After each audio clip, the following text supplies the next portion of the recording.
Last year we played the USDA parasite game. This year we can play the fecal bacteria game, thanks to the Centers for Disease Control, which tests retail meat to see how much fecal matter contamination they can find.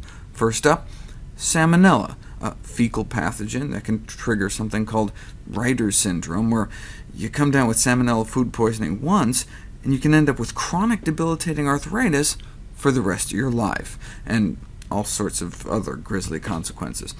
Where's Salmonella found the most? Chicken, turkey, beef, or pork? I would have guessed chicken, but no. Turkey was nearly twice as risky in the latest annual survey in terms of Salmonella contamination. But what percentages are we talking about?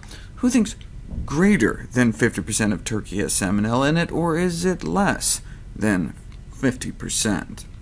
Thankfully, less than 50%. Only about 1 in 7 retail packages of poultry has the potential to permanently cripple us. Better odds than Russian roulette. Seriously, though, why are American consumers placed at such high risk? Earlier this year, in a meat industry trade publication, an article was published on how countries in Europe boast extremely low Salmonella rates. They've gotten Salmonella contamination in poultry as low as 2%. How do they do it? While countries like Sweden still find some Salmonella-positive flocks, the difference is that it is illegal there to sell Salmonella-positive chicken. What a concept. It's illegal to sell a product that could kill or cripple our children. So why don't we do that? Banning infected poultry is a hard-handed policy. An Alabama poultry science professor explains, the fact is that it's too expensive not to sell Salmonella-positive chicken. Can you imagine a toy manufacturer saying, sorry, we'd love to pull unsafe toys from the market, but such a large percentage of our toys are hazardous that it would be too expensive for us. Next up, Campylobacter, a fecal pathogen that can trigger something called Guillain-Barré syndrome, where you come down with Campylobacter food poisoning once, and you can end up paralyzed on a ventilator.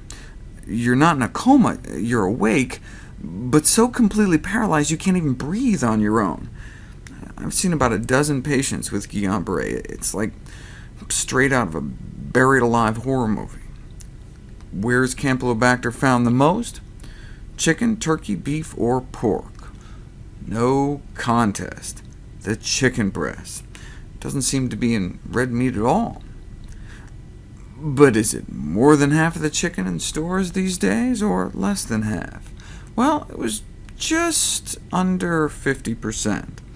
Still, with a virtual elimination of polio, the most common cause of neuromuscular paralysis in the United States now comes from eating chicken.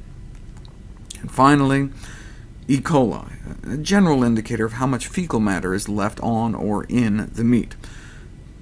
Chicken, turkey, beef, or pork?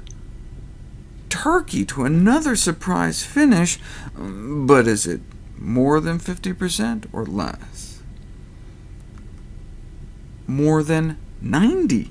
9 out of 10 packages of ground turkey, 9 out of 10 chicken breasts are packaged with poop, essentially, and most ground beef in the country has manure in it as well, although less than half of pork chops are contaminated with hog feces.